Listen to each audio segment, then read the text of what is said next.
Yeww.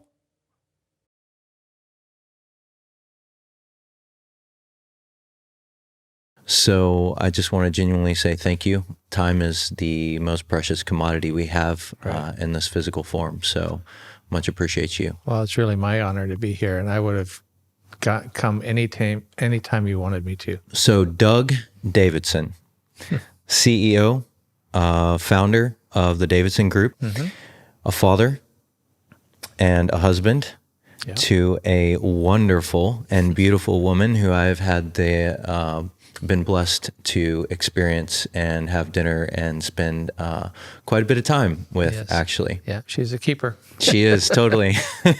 She is a very special woman. Let's start there. There's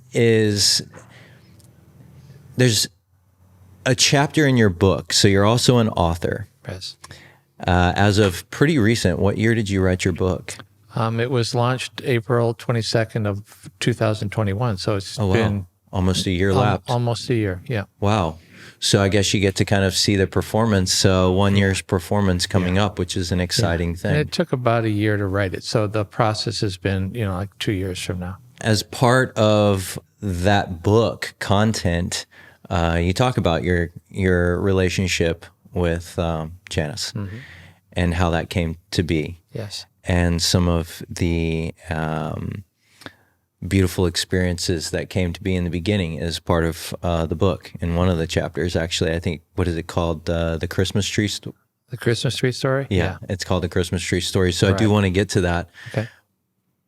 As part of getting to know you, I think the second time we met, you dropped your book off when you were out on hike, right? Yeah. A signed copy of the book. Thank you again for that. You're welcome. And I pick the book up on occasion, once or twice a week at the end of the night by the fireplace, and I'll flip through it and pick a chapter, and learned a lot about you in the process, growing to know you in various, environments and experiences, whether it's over dinner, of you on the mountain somewhere, or just catching up. And as I'm growing to know you through reading the book and growing to know you through experiences together, there's something unique about your approach to life, bro. There really is. Yeah, I believe that. And that's the essence of why I wanted to get you here and talk to you on camera and on mic, is because I wanted to share that with people.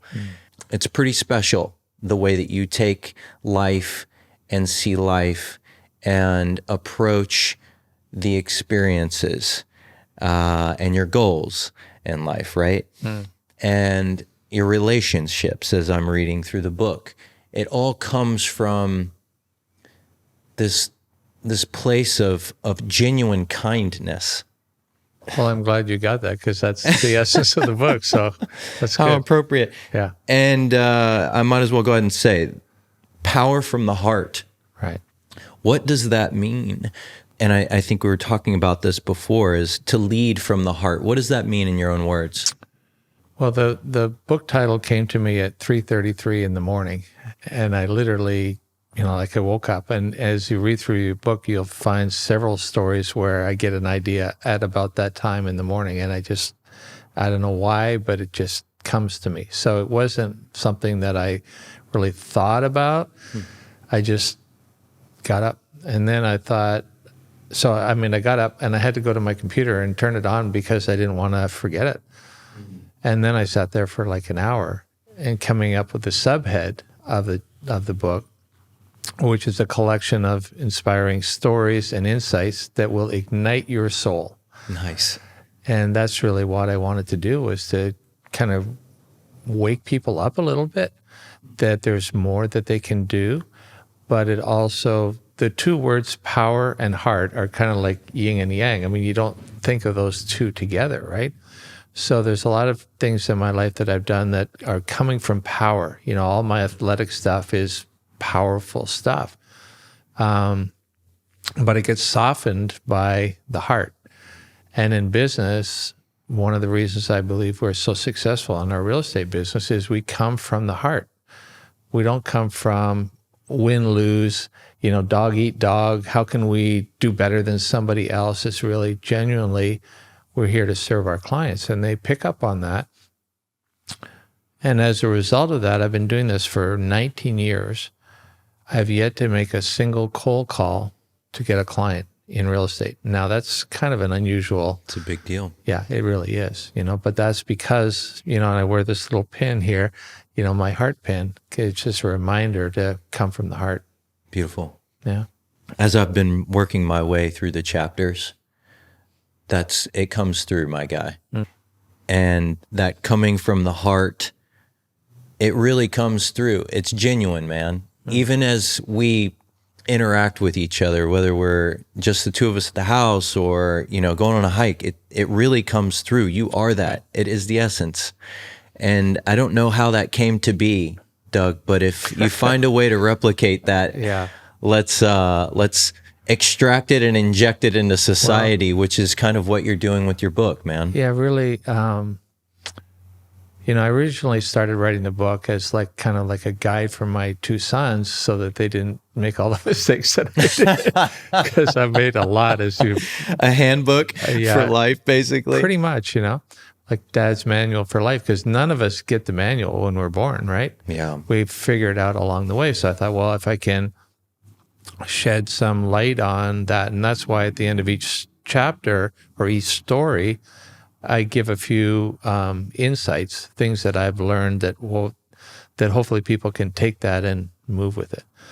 Our world is in a really bad place right now, and I think that if people can get some inspiration and have their soul rekindled, they can make a huge difference in the world. And man, that's really what it is. So I set a goal as I finished writing. I says, I want to sell 1 million copies, right?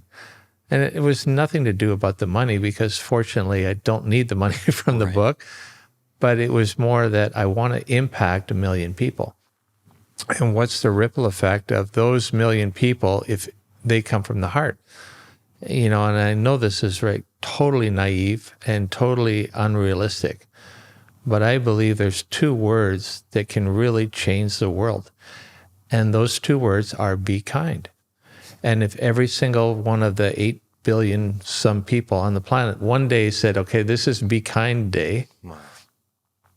And we went through 24 hours of everybody being kind to each other, oh my God, there'd be no worse. Everything is resolved. It's that simple. No doubt. But not easy. Well, hey, maybe we can figure out a way to touch 1 million people through your book. Mm. Hey, I was reading in your book, and it sounded like you might want to build a podcast someday, yes, or a talk show, it seems, right? Yes, I do. So I think maybe, you might have a shot at it, bro. Yeah. I think you might have a shot at it. We haven't got into this part of our discussion, but, one of the things we wanted to talk about was just hit go. Mm-hmm. What stops people from moving forward? And we'll get into that a little bit more. But I noticed that I wrote the book. That was one of the things, because I challenged people at the end of the book to do some things. But I also made a declaration of what I was going to do. And one of them was to create a Power from the Heart podcast.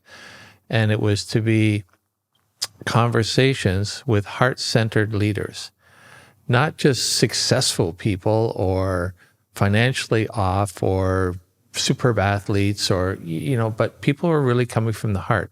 That's who I want to interview on my show. Not interview, I have conversations with. Sure. So my MO in life is I want to do something. I just go. Do it. I just do it. I don't figure out the how, and I just go. And we'll talk about that a little bit more. But I noticed that I finished writing the book. I was all jazzed. I was going to do this. And immediately I went into that. Well, how am I going to do this? Totally. And we all do that. We all do. It's by default as problem solvers, right? I know, but that's not my MO. I get it. And so I found myself caught in this trap, and there was 6 months of my life where I knew I wanted to do this, but there was no movement at all. And then I reached out to somebody who has a podcast, and I said, okay, well, what do I need? What equipment do I need? How does this work? And she was really gracious and gave me all the information I needed. but it was too much information. Because then I went, oh my gosh, this is overwhelming. Therefore, put the brakes on. Paralysis. Right? Yeah. And then when I met you, and I mean, for those of you who are listening, you know, you've just purchased a property up on top of Palomar Mountain where we have a property. We're neighbors. There's only 16 lots up there. Totally. And I think, 8 people, yeah, 8 owners? Some of them, yeah, 8 or 9? Some of them own 2 or 3 or 4 lots, so there's not much there. And all of a sudden, this lot comes up for sale, and Logan buys it, right? Amazing. And I'm walking by, and I meet you the first day, and we had an instant connection. Chopping wood. And I say, well, Logan, what do you do? And he says, I do this and this. And then, oh, and by the way, I have a podcast. I was like, oh my God. It seems like it comes together sometimes, doesn't it? It always does if we allow for it. But I had allowed the trying to figure out how to do it stop me. And once I let that go, now here we are. And we're already having conversations about doing podcasts up on Palomar Mountain, which I think is going to be extraordinary. I am so excited about that. Yeah. So, I've been chatting with the team about it. We're going to make it happen. That's awesome. I'm excited. Yeah. Really excited. Yeah. So I want to be inviting heart-centered leaders to come up into our, I mean, it's a special place up there, isn't it? I mean, it's hard to describe the feeling you get when you're up there. I have no words. Yeah. It's very, very spiritual. And when you leave, you're trying to figure out, well, how can I come back? That's kind of the experience that everybody has up there. But I want to invite heart-centered leaders to come up as my guests, spend a couple days up there, and really kind of let their guard down, unwind, be in nature, watch the deer going across our property, and then at the end of it, just have a fireside conversation with them. And those conversations, I believe, will take the message of my book and multiply it so they can get to their audience and shed their light on what does it mean to be a heart-centered leader. Yeah. The conversations that come through nowadays with technology and the way it is really touch people, and the video and the quality of the sound and everything that comes through can be very, very touching. And you can access millions of people instantly. The fact that you're focused on heart-centered leaders is such an intriguing thing for me, because you can kind of peg those folks in history, you know? But there's not a whole lot of them. Count them on this hand, right? Exactly. And maybe this hand. There's not a whole lot of them. No. So I'm very excited to see what comes and be a part of that development, if possible. Well, you will be. Awesome. I want to jump into the book a little bit. Okay. There is a chapter in there that moves me every time, and when I'm at your place, it's right there every time, and it's lit up like a Christmas tree because it is a Christmas tree. Yes. Yeah. And that's part of your story. It's a big part of your story where I think we can all say that we've been in a place financially where things were difficult. Maybe not all of us, but I know I can certainly relate. I can. I know. I can relate, man. When times are tough financially, all things are pretty darn tough. Mm-hmm. Yeah, when you're at the end of the month and you've got all these bills and you're saying, well, if I don't pay the electric bill, then I can't have my computer on, and then I can't do this. And so that's got to be done. And then, okay, so what's the next highest priority? And, food is generally Number up there. So yeah, there is so much stress when you're at the end of the month trying to figure out what to do. And that's what I call the survival stage. And when you're in a survival stage, it's very hard to be creative. It's very hard to be in a place of philanthropy, of giving back. When it's like, the mind doesn't work that way when you're hungry. Absolutely not. So it's only been in the last 10 years really that my whole financial situation has shifted. So now I can give back, and that's very exciting. No doubt. I mean, that chapter, you're starting out with the fact that you couldn't even afford a Christmas tree right. with your significant other Yeah. during a holiday that means something Yeah. to you. Yeah. And now a multimillionaire. How, Yeah. I mean, could you talk us through this chapter? It touches Sure. me every time, please. I would love for folks to know. And I'll do my best because it really gets to me too. Yeah. So this was about 25 years ago. I had just met Janice. We got into a relationship. At the time I was married. 2 young kids who were 7 and 10 at the time. And for me to even think about having a relationship outside of my marriage, given who I am as integrity, was just like, oh my God, what do I do now? And I had to make a choice of being happy or honoring a commitment, because. And what was the example that I would be setting for my kids? Wow, that's heavy, bro. It was a really difficult time. So I made the decision. I told my wife. She immediately decided it wasn't good for us to be together again, which is totally understandable. And I mean, I get it. So she moved back to Canada, took the 2 kids with her. So that happened in the summertime. And now here's my first Christmas. And I was basically homeless. And I moved in with Janice in this apartment that's about the size of this room. It was 385 square feet. And that was like everything, right? Yeah. That here in the States? Pardon me? Was that in the States or Canada? Encinitas. Oh, yeah. cool. And Tony Robbins talks about, I was living in an apartment of 399 square feet. When I say I beat you, Tony, I was like 385. So, and again, we had no income. I was supposed to be spending money or sending money back to my kids for child support. So I got that hanging over my head. I want to do that, but like there's no income. It's like hard. So here we are, Christmas Eve, and just to backtrack a little bit to share the importance of it for me, being a Canadian originally, I'm now a U.S. citizen, but grew up in Canada. And we always had a live Christmas tree. There was no fake Christmas trees back then. It was like a real live tree. Sure. And my parents always had enough money, but they didn't have a lot. So they made a big deal about, making sure there's presents under the tree. And so then when I became a father, and I always wanted to do the same thing for my kids. So it was important for me to have presents under the tree. That was just kind of what I grew up with. It's a commercialism or whatever it is. No, but I think we can all relate. Yeah. And I sort of equated how many presents under the tree to how successful a year I had. And it was a wrong thing to do, but that's where I was at. It's an easy KPI to measure for success. So here we are now. My kids are in Canada. Nobody's talking to me in my family because I've been alienated.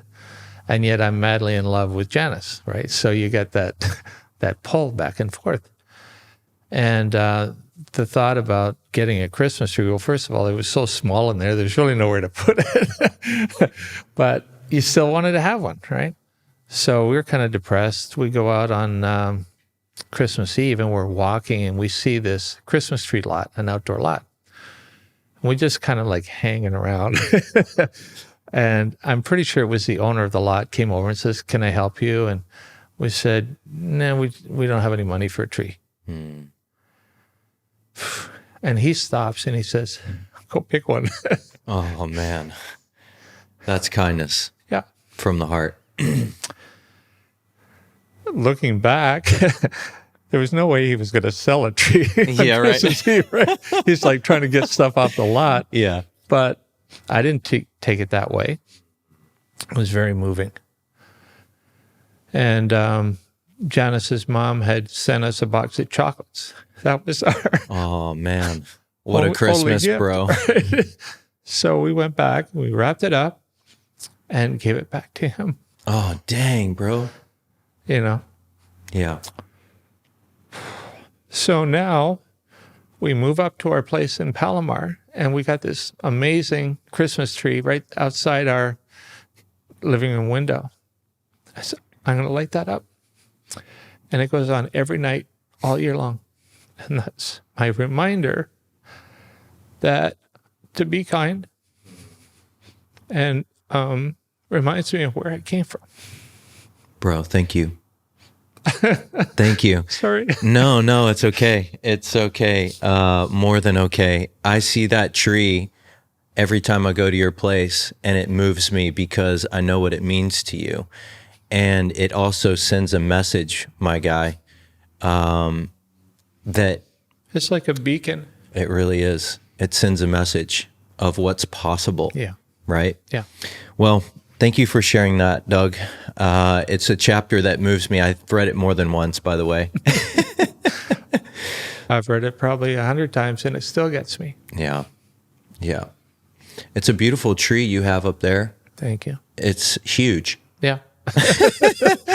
No way we're bringing that inside. All you got to do is water it, man. Yeah, You don't need to buy another Christmas tree again, do you? No. It's quite an inspiration because I think it speaks worlds to where we come from and where we can go and what's possible. Yeah. And I keep looking at that story, as simple as it is. And I think, you know, you meet people on the street or you meet a new person and we have no idea what they're going through in their life. Just like that guy had no idea where we were at in our life at the time. And so you have just this random act of kindness can literally, in my case, flip my whole world. Mm-hmm. And I think that if we're conscious of that every day, and I think that there's three things that we need to be kind about every day. First one is to be kind to ourselves, because so many times we put ourselves, you know, in the background. So I say, do something kind for yourself every single day. Second is to do some random act of kindness, even if it's somebody you don't even know. If everybody was doing one act of kindness, you know, think about the ripple effect. It could be as simple as saying hello to someone. You know, you could meet somebody and say, oh, you've got beautiful eyes. Well, what does it cost to say that? Nothing, right? But it can shift that person's self-confidence maybe forever. True story. And the third is to do something good for the world. Be kind to the world. Do something. You're walking on the street and you see a wrapper on the ground, pick it up. You know, I mean, it doesn't cost anything. Just it's the consciousness. Yeah. Thank you. That is really, really good direction. I try to live that myself, and I can't tell you how much more complete and full I feel at the end of the day.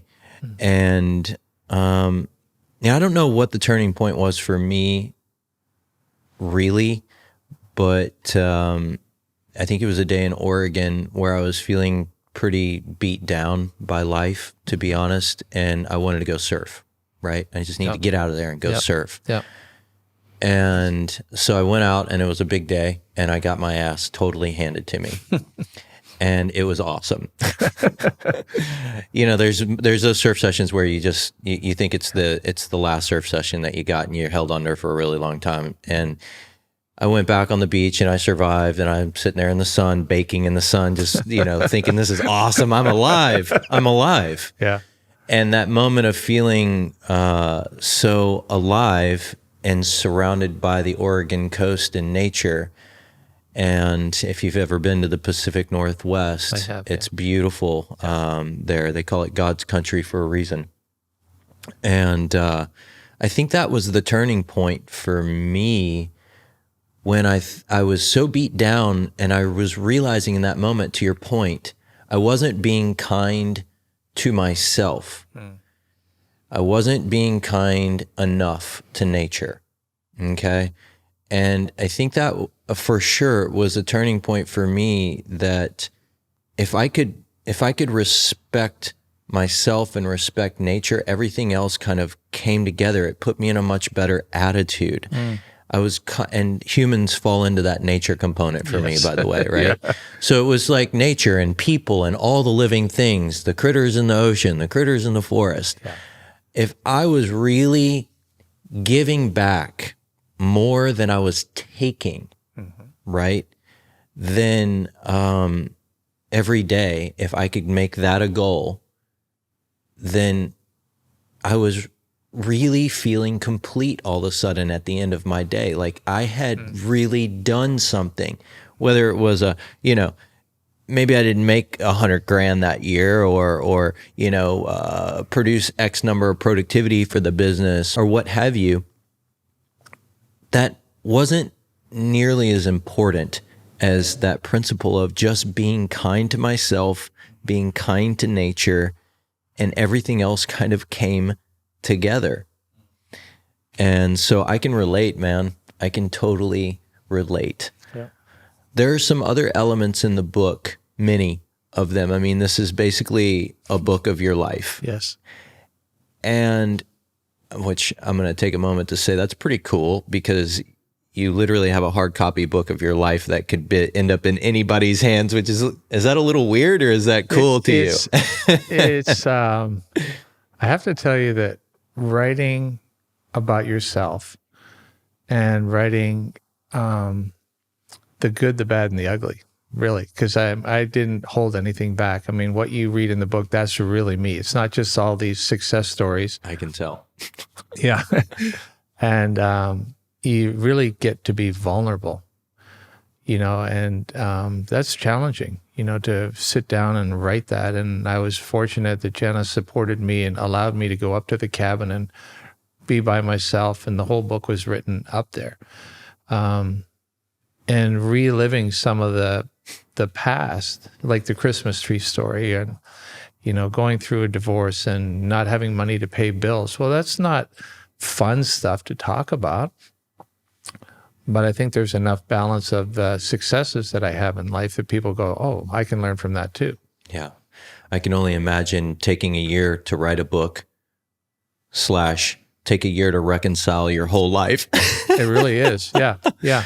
Yeah. Which was what, 60 something years of your life reconciled in now, 12 months. Yeah. Holy cow. And then putting it on paper, documenting it, and offering it up to the general population for and their anyone judgment. to judge you. Yeah. Or walk away with a message. Yeah. Right. And some value, which is what I do in every chapter. So I'm just gonna let you know, maybe I'm biased, but I doubt it. I'm walking away with value from every chapter, dude. Thank you. Yeah. No. You did good. And to learn from other people's experiences in the way that it's presented, which is in a neutral, not bragging, not, like you said, it's a nice balance. It's because there's a lot of huge success stories in your life, man. That I was in our opening, I was going to introduce you, but it's just the list is too long. Humbly, the list is quite long. There is an element in this book, a very specific thing that's a common theme, though. Mm-hmm. And when we talk and we're actually living life, and I'm not just reading it in the book, right. It's still there. It's a real essence of Doug. And it's kind of what you referred to earlier about how to hit go. Yeah.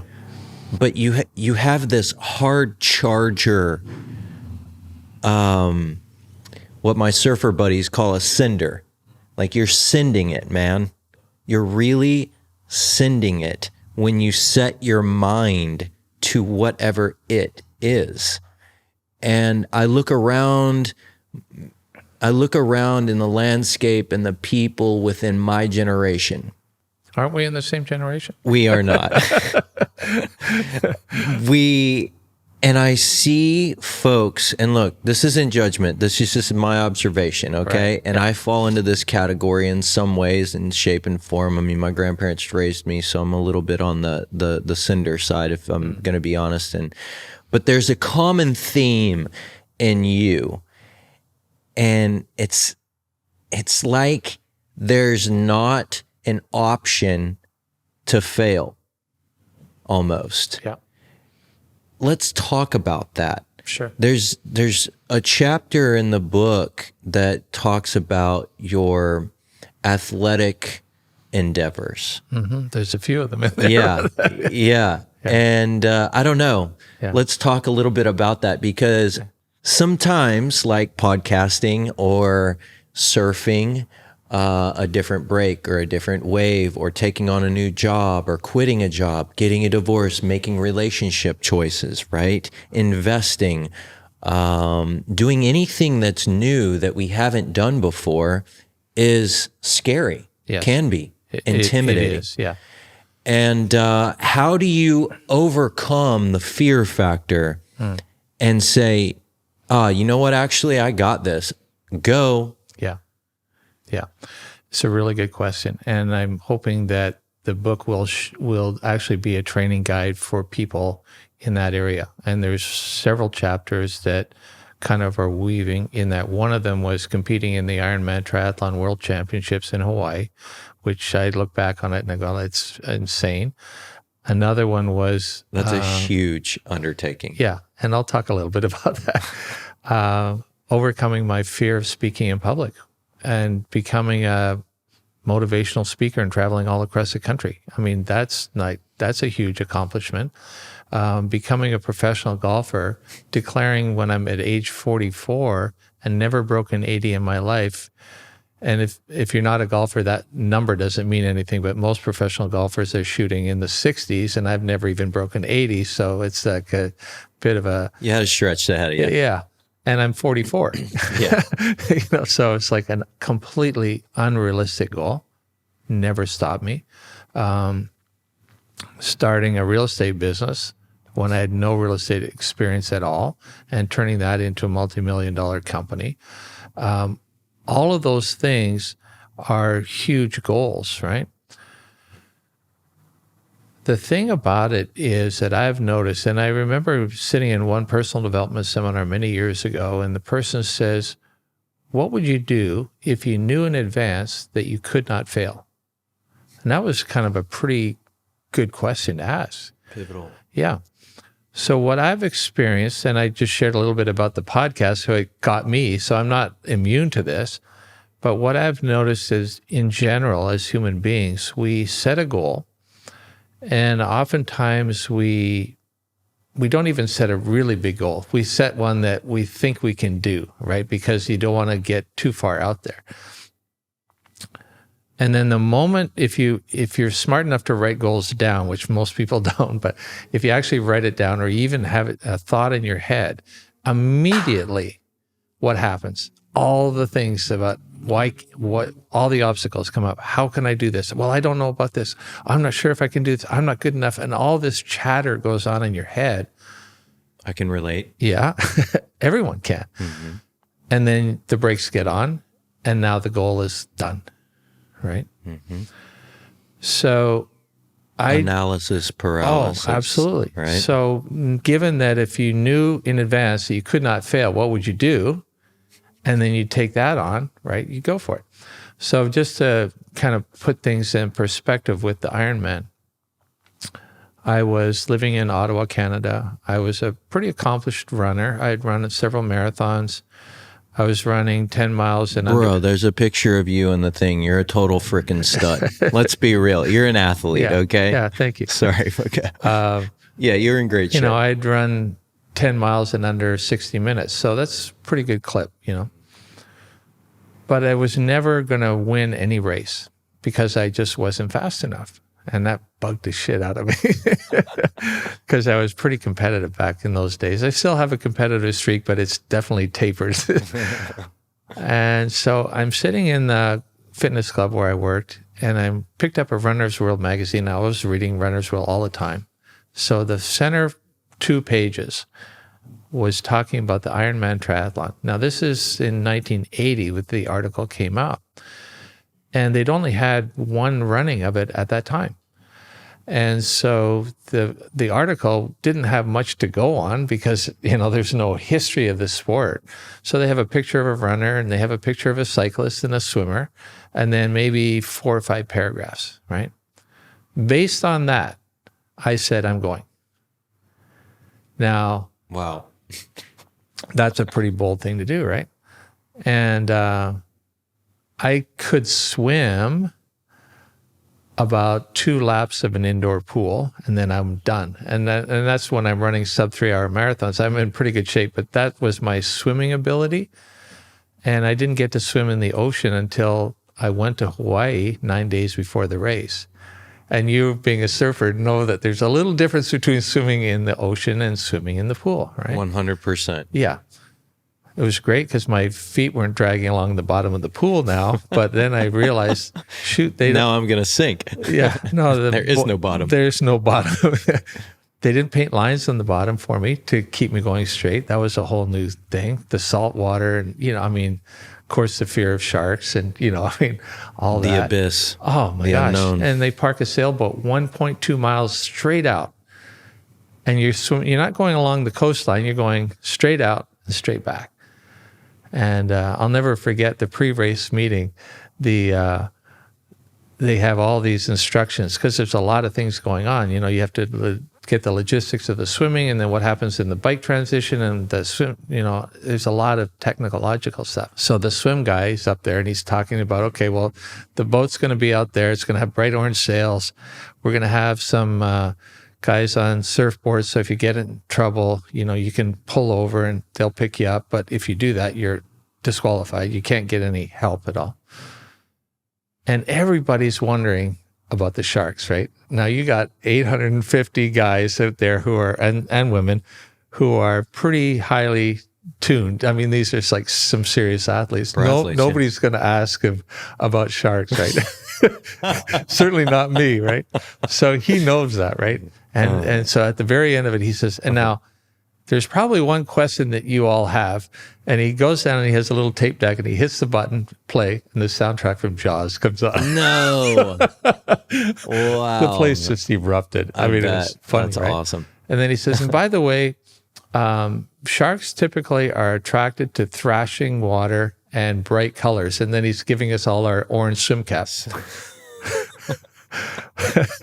Some crazy stuff. And I didn't even know about cycling. I didn't even know there was such a thing as a racing bicycle. Honest to God. Wow, man. I thought those guys just wore black shorts and that was the only difference. You're starting from net zero, man. Oh my gosh, So, and there's no internet, there's no Google, there's no triathlon magazine, there's no coach, we're figuring this out. And I'm training in Ottawa and in Winnipeg, Manitoba in the summer, in the wintertime when it's minus 30. You're not going out riding your bike for 6 months. So I had all these obstacles against me, right? Wow. So I did it. I finished in the top 20% in the world. And dang, man. Yeah. So pretty proud of that accomplishment. But here's what I learned more than anything else about all this. I watch it on TV every now and then, because they'll have reruns of it. And I watch it. And honest to God, I'm watching it like a spectator. I'm not watching it as a former competitor anymore. I'm watching it as a spectator. And how many years ago was this? 82. Wow. So it's 40. Actually, October will be the 40th anniversary for me.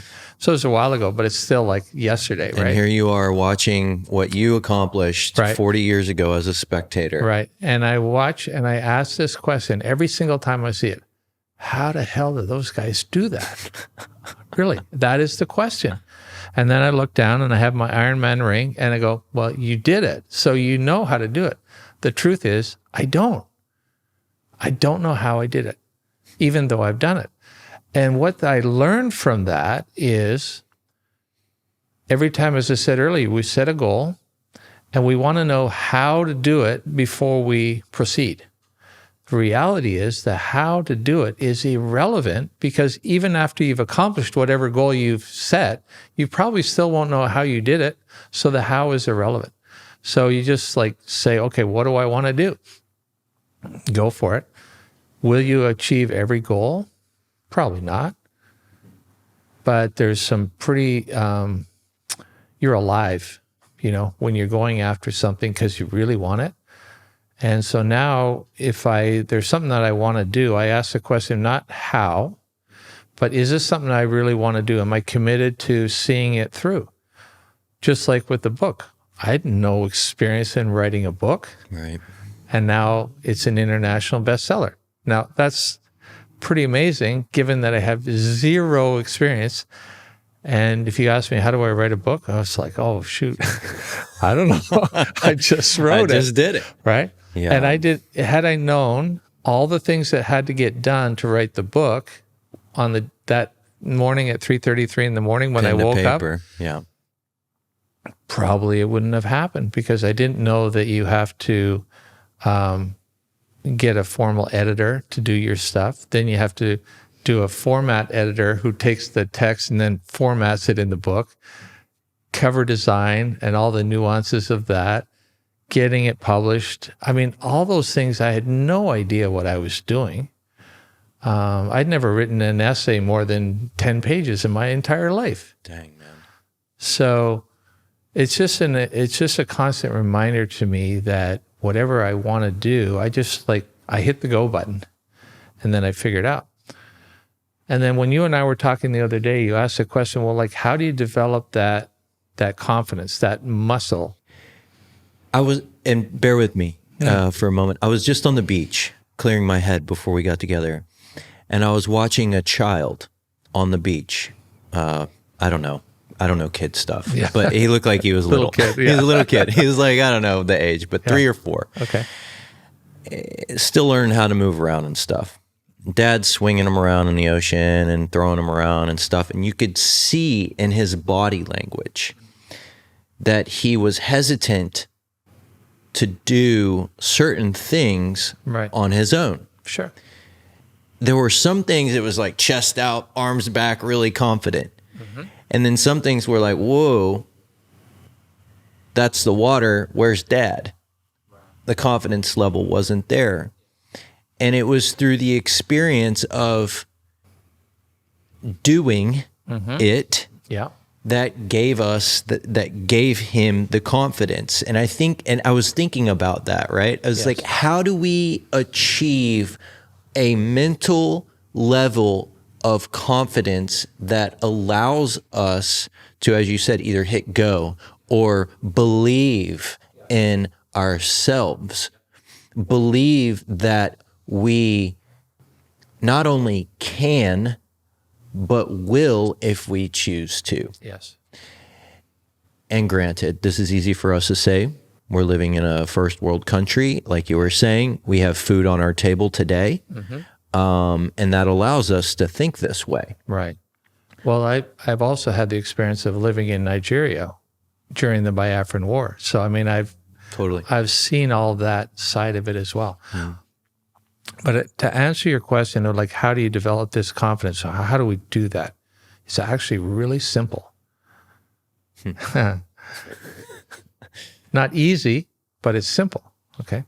So if you are a bodybuilder, what do you do to build your body? Well, you lift a weight and you do it, and then you stress your body a little bit, right? And each day you do a little bit more and a little bit more, and then pretty soon you got a bodybuilder's body.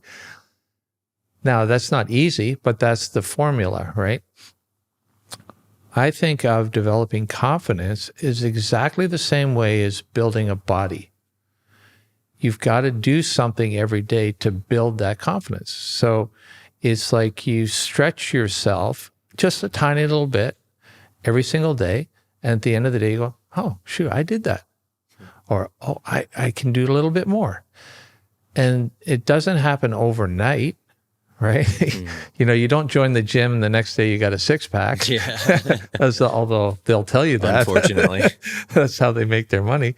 But so to give you an example of, and I've only come up with one quote in my life. Everybody's got all these quotes, right? So mine is to develop power in your life, say you're going to do something and then do it. And then do that over and over and over again. And each time you do something, you get a little bit more confidence. And when I was growing up, I had my confidence level was in the toilet. I mean, it was really, really low. So I wasn't born this way, believe me. I can relate. Yeah. I mean, I was bullied in school and, I was skinny and, I can relate. Yeah. So I don't listen to people's excuses of why they can't get there, because I wasn't born with anything of any advantage. I may have some athletic ability, but a lot of it was developed through hard work. Man, I can relate. Yeah.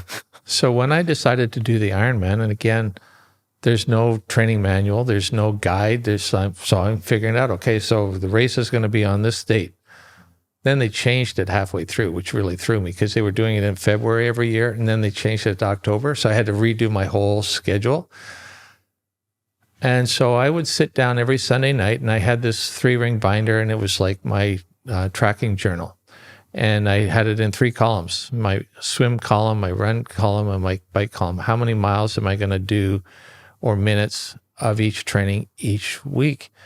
And then the next Sunday night, I'd look back on what I did and say, okay, now this week I can do a little bit more, or, I need to rest more or whatever, which is another interesting thing. I had to learn to rest more, even though I was training a lot harder. But one thing that stuck out is that no matter what I said I was going to do that day, I would finish it. So some days it was just like going for a 2-mile run, which is like I wasn't even breaking a sweat, but that was kind of my rest day. I just wanted to stay limber. And some days it would be, some weekends as I got closer to the race, I would ride 100 miles on Saturday, and then I'd run 20 miles on Sunday, which I know I look at it back now and go, yeah, crazy. I was. You're an animal. Not anymore. I don't do that stuff anymore. But the key to this is, as I was building up, because I didn't start doing that, it's just, almost before race time, I always finished what I said I was going to do. So I was training my mind more so than I was my body.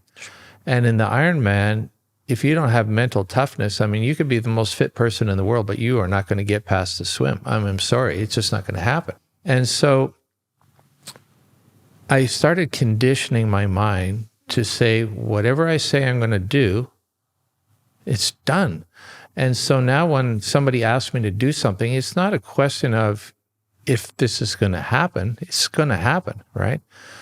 And I think I shared with you about the 22 push-up challenge that I've been doing for almost 6 years now, which is hard to believe.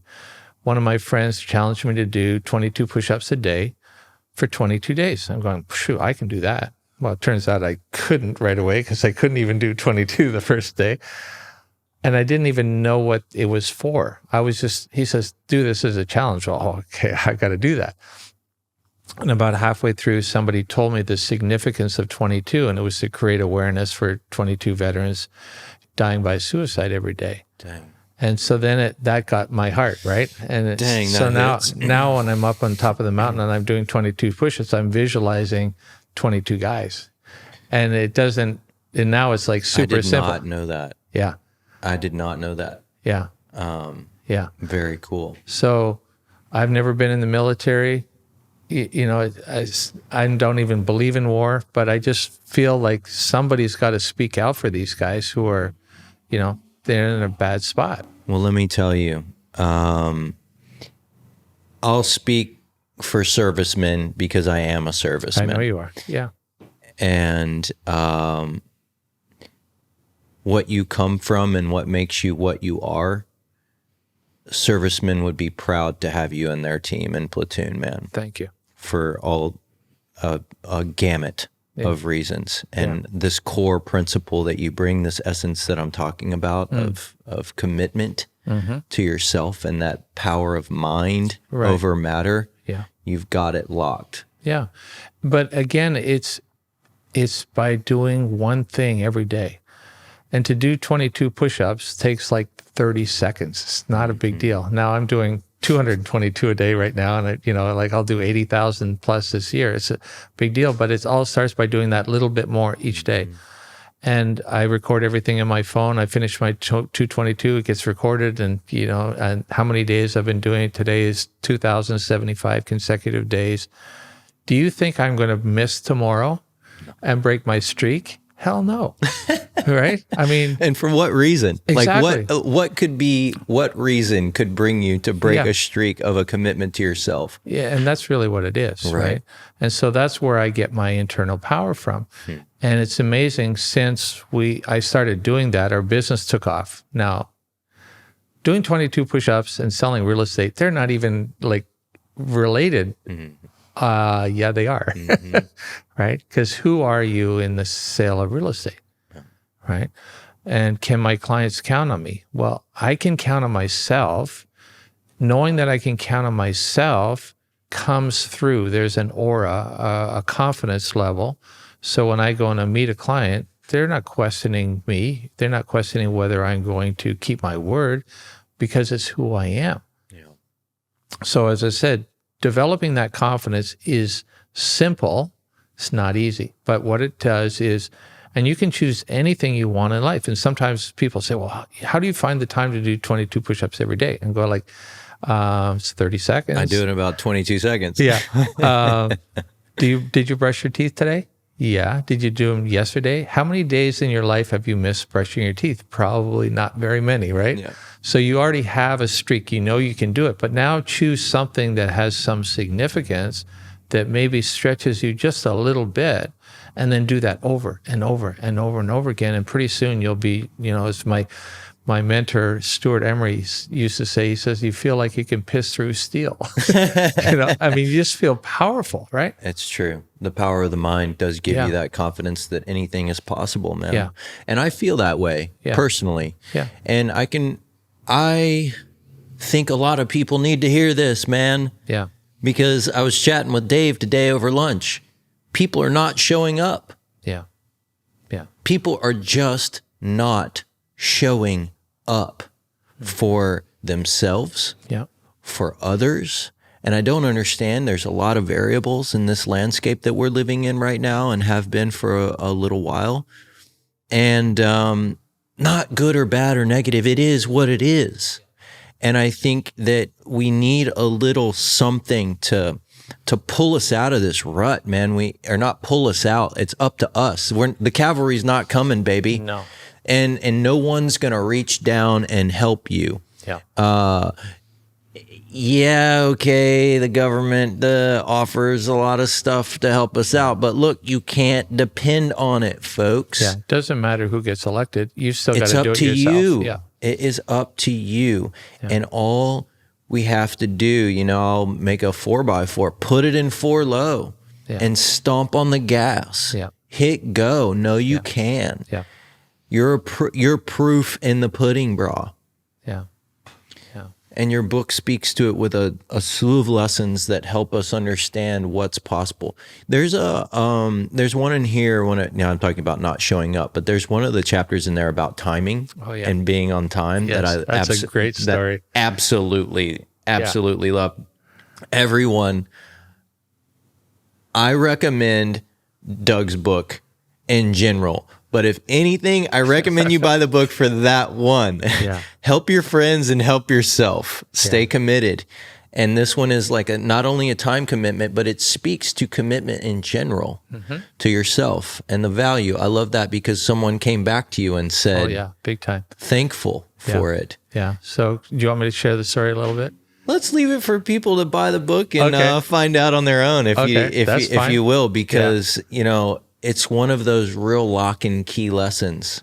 It is, and it affects everything you do in your life. Dude, I thank you for putting the pen to paper because there's a lot of value there. I appreciate it. Thank you. So it's about training the mind and the heart. Talk a little bit maybe about the training the heart piece. We just talked about the commitment to ourselves and saying, I can and I will and going. The heart is an organ in some of our minds, right?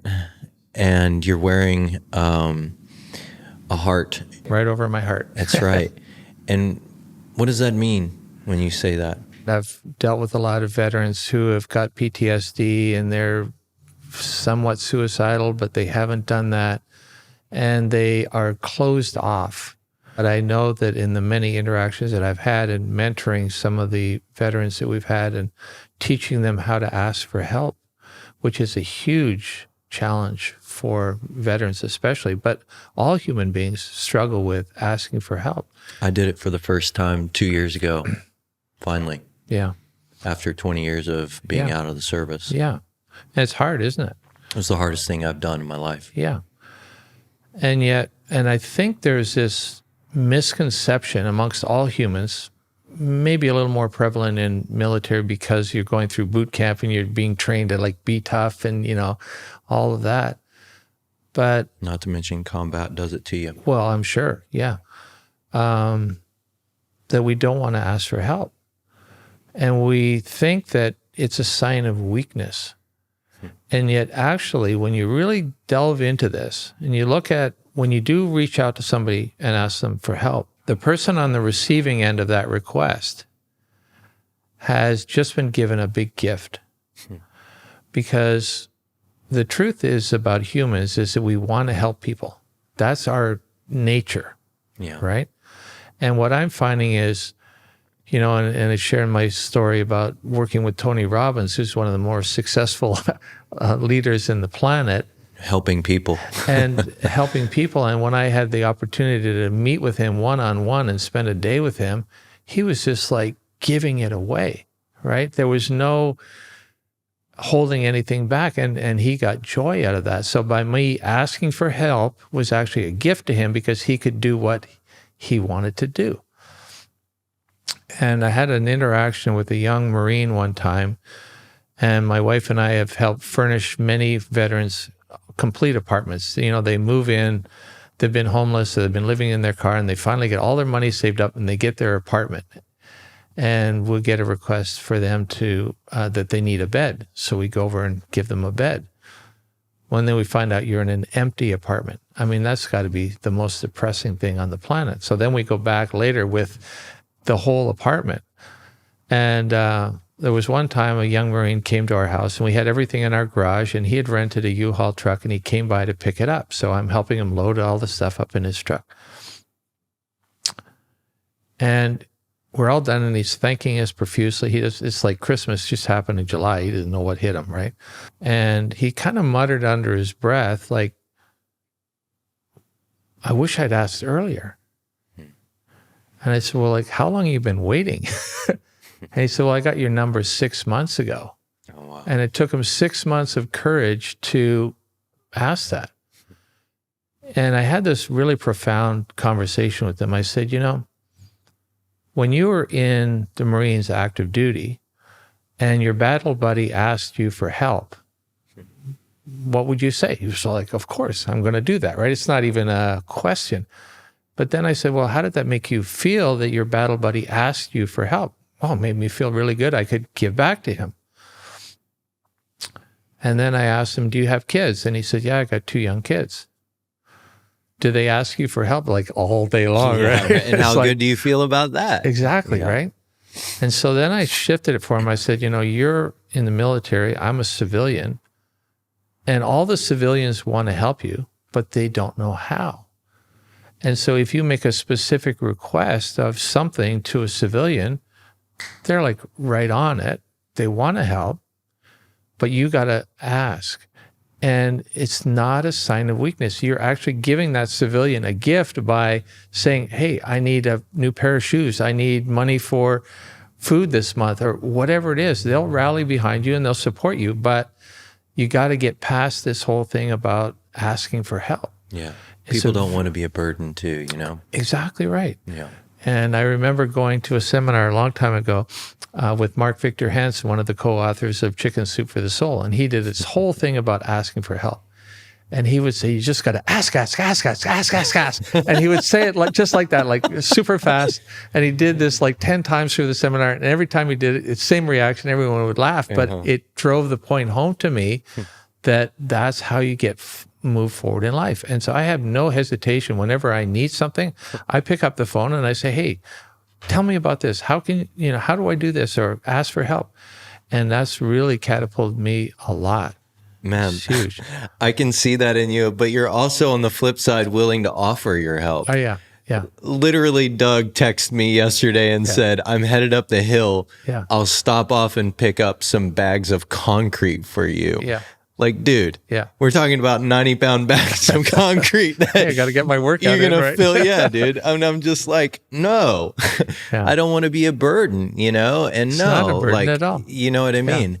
But it would have actually made me feel better That's what I'm to be able to do that we for don't you see that than you saying, no, I got it. Right. Well, the truth is you don't have it because your vehicle's in the shop. And I know that, right? So you My workhorse got broke. You lied to me, right? Yeah. So, Well, there is snow on the ground up there right now. Yeah, and it is solved cold. story. Yeah. We don't want to get all those bags of concrete wet. That's what I'm saying. But no, bro, you're right. That touched me. And, I get a little choked up when we talk about vets and help, to your point, because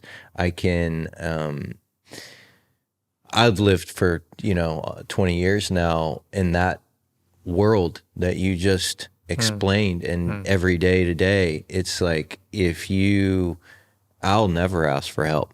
That is the switch that got turned on in my brain, and that's been not just from the military. From being a man, growing up in Southeast Texas in the country, like people come to me for help. Are you kidding me? And I love to do it, to your point. Yeah. I love being a provider and in a supporting role, actually. But Doug, what I've found is that being in a supporting role, kind of like what we're talking about, right? Helping. Yeah. Sounds maybe like not that cool, but to be honest with you, I love to help. Yeah. So why are our switches so turned off about asking for it when we know how much we love to give? Yeah. And to your earlier point, come on, like Logan and the folks out there, just get over it. Yeah. Yeah. Yeah. And it's a massive problem. And I think that there's a number of reasons that veterans are taking their own lives, but that's got to be one of the core issues. Because we don't think someone's there to help, or they won't relate if they are, or they don't feel like they have value anymore because they're not, in charge of something. And so there's a lot of issues, but I think, asking for help is probably the one thing that can shift things. I can't tell them to ask for help. I'm hoping that this conversation will hopefully reach out to somebody who could use it. And you said something a moment ago. It says when you started asking for help, it changed everything. Oh, absolutely. Yeah. I mean, I've been a lone wolf, for my whole earlier part of my life. And as soon as I start developing a team, and then now, that's a whole different environment. And so in our company, we have tasks that need to get done all the time. And some of them are really mundane things, like we got to move furniture from one place to another. And I have no hesitation of asking for help when I need it. And our team members also say, hey, Doug, I know you're busy, but could you do this? And I just jump right in. I never have any hesitation. And it makes I'm a witness out on the mountain too when people need help, right? Yeah, exactly. So that's a pretty key thing, It's I don't know. I'm going to try and shake the nickname, Solo Low. Yeah. Has been a nickname for me for quite some time. You're inspiring me here and now to change that and ask for help. Well, if nothing else, if this never reaches anybody, I hope that contribution helped you. Yeah. Thank you, Doug. And it did and does. Good. And this will reach a lot of folks, I promise you. Yeah, I'm sure it will. I'm pretty excited about that, actually. Yeah. Thank you again from all the servicemen and women for what you and Janice and your team do. I don't have words for how grateful I am. Now that you've published a book, right? Yeah. And there's so many stories we're leaving out of this conversation, but about 20. We'd be here forever talking, and I'm hoping that someday we can, make this a thing, and that we'll be able to present to the world what the essence and the experiences of leading from the heart are, with a variety of folks and a conversation with you, quite possibly on a talk show and podcast. But through your book, you're about to lap a year, man. And I'm anxious to hear, how is this putting your life on paper and having it out there at this point? How has that maybe changed you, enlightened you, or brought something to the table in a different way through this reconciliation, or even not only the reconciliation, but the sharing it. I imagine people have read it. I have. It's starting conversations between us. I'm curious, what's come of it? In your life, I mean. Yeah, in my life, it's actually very humbling. I get letters mailed to me from people who have read the book, and they share, and they share how that's impacted them, and that really hits home, you know. Well, don't share any names. I'm curious. So, what kind of letters have you received? I got one just recently from somebody who wasn't even a client, but we had talked one time about real estate, but he wasn't a client, and I didn't even know he bought the book. He just wrote me and he says, "Hey, just want to let you know, I read your book. I couldn't put it down." He was a golfer, and we haven't even talked about the golf story, really. That's a whole pretty amazing story. And he says, "I was right there with you when you're making that putt," you know, so he was really related. And then he finished by saying that I have a friend who I've been trying to talk to kind of shake them up, you know. And he says, "I'm sending the book and I'm hoping that that'll do it." You know, so it's just as a tool. So that was pretty cool. That meets the goal exactly instantly that you had hoped to achieve, at least with one person. And so, as I shared, I want to have 1 million people read the book. But there's another story that I just reread recently. It's called The Starfish Story. I don't know if you've ever heard of it. No. I think it was in one of the Chicken Soups for the Soul books. And it's the scene on the beach, which you'll appreciate. And there's this young girl, and she's going down, and she's seeing all these starfish that had been washed up from the tide. And she was throwing them back into the water so that they wouldn't die. And this older man comes over and says, like, "Well, what are you doing?" "Well, I'm throwing the starfish back in the water." "Well, can't you see there's thousands of them here?" And she says, "Yeah." She picks up another one, throws it out there. Says, "Well, I made a difference to that one." Oh, man. You know? And so he then picks up starts doing it, and then all of a sudden all these other people join her. And that's kind of how I see my book as being very organic, that somebody gets touched by it and then they want to share it, and so on and so on. And then the other way to really get it out there, and I share this in the last couple pages of my book, is that I want Oprah to call me up and interview me about my book. And I put that out there in the book. I mean, that's a bold thing to say. And I've said in the book, if you know somebody who knows somebody who knows somebody, let me know, because of that 6 degrees of separation, eventually I'll be sitting down, and instead of you being on the other side, it'll be with Oprah, and I'll share the story of how I got to meet her because I asked, right? Man, that's powerful. I mean, So that's what I'm envisioning, how it's going to get there, how quickly it'll get there. I'm not worried about the how anymore. I just know it will. Yeah. And it's going to be a pretty cool Allow day. it. Trust the process. Exactly right. And so then that will catapult the number of book sales quickly. Yeah. She makes things happen. Yeah, she does. But she's coming from her heart. And that's why I chose her as a person that I want to be my steward for the book. That's a great example of someone who leads from the heart. Yeah, absolutely. Yeah. Otherwise, I wouldn't, there's a lot of talk show hosts out there, but they're just there to interview rock stars and celebrities. And it's just different. Can't even explain to you how grateful and proud and blessed I feel right now to have you in the room talking to me, for that matter. With an ambition to talk to Oprah, and the day that it happens, I'm going to be like, "That's my guy, Doug, man." Maybe we'll just forward this copy of that exactly directly to her. I'll figure out how to do that. Yeah, that's it. And that's all it takes, really. You know, it's no different than how I got to meet Tony Robbins. It's just creativity and not accepting no, and just moving forward and making it happen. So I want the book to just really touch people, and I want as many people to be touched by it as possible, and that's my mission. And just keep reminding people to be kind. That's it. If you had one message to share with folks today, what would you say? What would you like to share with everyone? I want everybody who reads the book or is listening to this podcast to know that they have way more inside of them than even they believe they can. And that all they got to do is take that one step forward, build that muscle, and not worry about the how. Just hit go. Beautiful. Yeah. Well, Doug, thank you for making the time. Thank you for sharing your My pleasure. deepest parts of your life with us here on mic and on camera. I know it can be an intimidating process. Yeah. You, my friend, are a beautiful human Thank you. with so much to offer the world.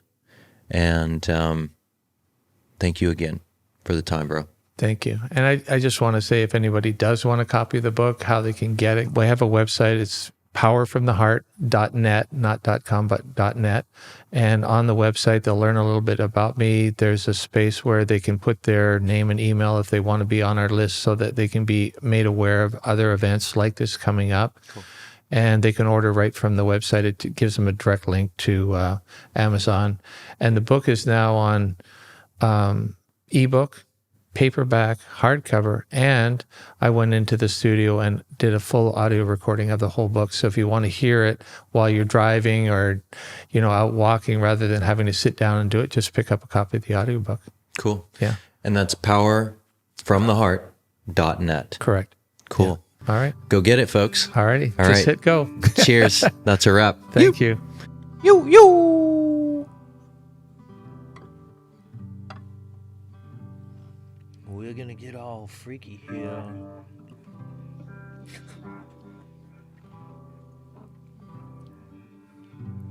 We're gonna get all freaky here.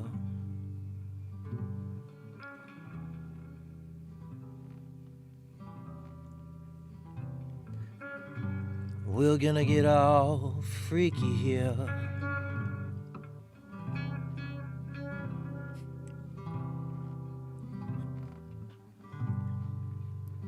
Join us on the deck here in Freaky Town, USA. Just south of downtown Oceanside, CA.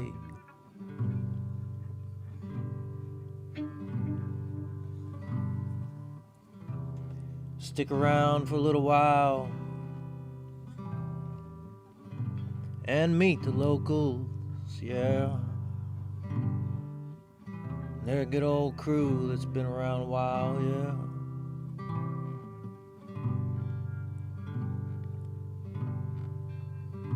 But at the end of the day, take your riff-raff down on the way. Come back tomorrow and spend your money with the local business.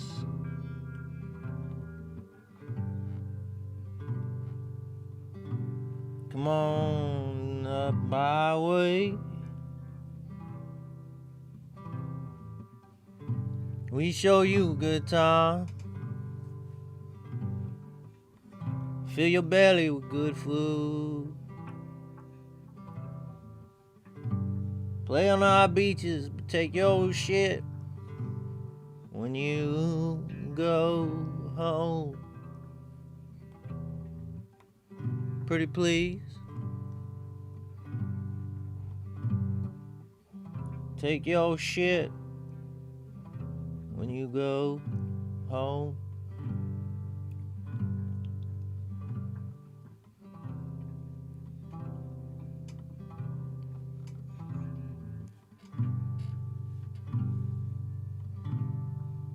I think that's all I gotta say.